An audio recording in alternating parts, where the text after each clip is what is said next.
Bu bo'lsa bir sizning hayotlik yo'lingizni o'zgartirishi mumkin bo'lgan video. Sizning necha minut vaqtingizni chiqarib astoydil ko'rishingizni umid qilaman. Hayotning ahamiyati zoda nima? Bu biz har birimiz oz-ko'p bo'lsa-mu tafakkur qilib boqqan masala.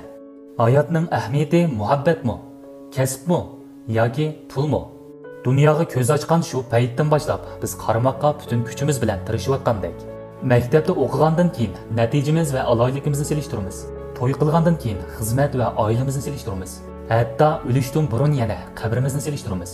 Ajaba inson bu umrida faqatla beslashish uchun yashamdi. Biz qaramoqqa baxtning yo'lida to'xtamay izlanayotgandek. Lekin bugun biz amaliyotda baxtdan borgancha yiroqlab ketyapmiz. Ko'chalardagi barliq odamlar qo'shimizni chin turgan, aldirab dinab uyoq-buyoqlarga mangan. Siz bayqaysizki, biz allaqachon baxtning asos mohiyatiga xiloflik qildik. Shuning bilan texmo azoblik yo'llarga qarab mandik. Eg'ir uy qarzi, g'oyat zo'r turmush besimi bizni hech qanday bir nafas elib olish fursatimizning bo'lmasligiga qistidi. Tegi ta'kiddan aytganda bularning sababi faqat bir xil. Pul. İnsaniyat madaniyati necha ming yil taraqqiy qildi. Pulning aylanishi jamiyatning yuqori sur'atda taraqqiy qilishiga turtki bo'ldi. Kishilar hatto bugünkidek pulga qarab ish tutadigan holatga taraqqiy qilib, faqatla pul tepish uchun yashaydigan mashinaga aylanib qoldi. Bu rostini bir intayin ichinishli ish. Amaliyotda madaniyatlar taraqqiyotining asli maqsadi texnik ko'p manfaatga erishish bo'lmasdan, balki o'zimiz xohlagan usulda qolgan umrimizni o'tkazish edi. Lekin bugun bular intayin mushkul. Entropiya eshish qonuniyatiga asosan har bir odamning chang to'zonga aylanadigan shu payti bo'ladi. Bu tug'ilishdan boshlab allaqachon putilib bo'lgan. Lekin shundoq bo'lsa-mu, yanala nurg'un odam zo'r miqdordagi vaqtini va zehnini sarf qilib, hatto o'z salomatligini qurbon qilish badaliga ana shu tangsiz hayotini qo'lga keltiradi. Qisqagina 100 yilmi ko'zni yumib ochguncha o'tib ketadi. Tug'ilishdan maktabda o'qishgacha, xizmatga chiqishdan to'y qilishgacha, oila qurishdan avlodlarni tarbiyalashgacha, oxirida miyiqida kulib qo'yib, tavutga o'ltiribla ketib qolamiz. Hayotimiz ustida astoydil o'ylansak, yana ba'zi narsalarga erishganda qilamiz. To'g'ri, boy-bayashat o'tishmi bir xil hayot.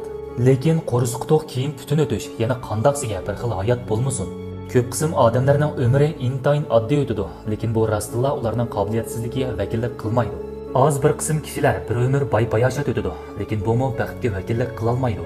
Qadimki madaniyatda kuch baxtning simvoli edi. Xatarlik urush yillarida hayot turishning o'zimi bir xil baxt edi. Ko'p qism kishilarning og'zidagi baxt faqat shu har qaysi davr ariq ko'rinish ostida aks ettirilgan ijtimoiy hodis xolos.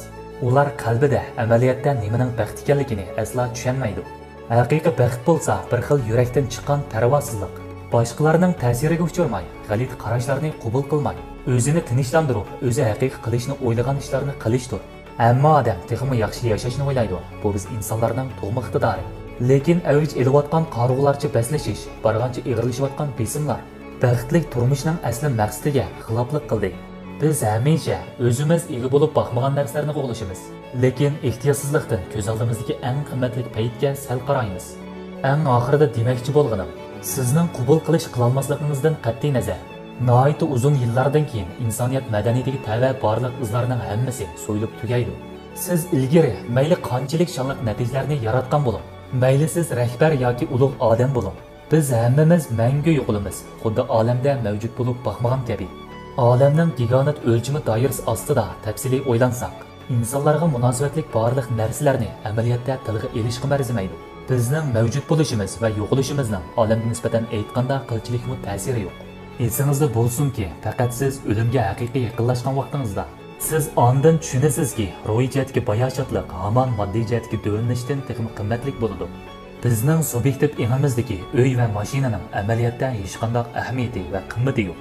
Biz butun kuchimiz bilan tirishib topgan pul boyliqlar insoniyat jamiyat sistemasidan ayrilgandan keyin faqat shu parcha-parcha qog'oz xolos. Siz bu dunyodan ayrilish oldida ana shu atalmish modda va pul boyliqlarining amaliyotda unchalik muhim emasligini his qilasiz. Birdan bir elib ketalaydiganingiz bo'lsa, sizning ruhingiz va e'tiqodingiz, mangu o'chmaydigan emingiz va dunyoga tegishli bo'lmaydigan go'zal hislatingiz. Bo'ldi, bu qitimliq mazmun oxirlashdi.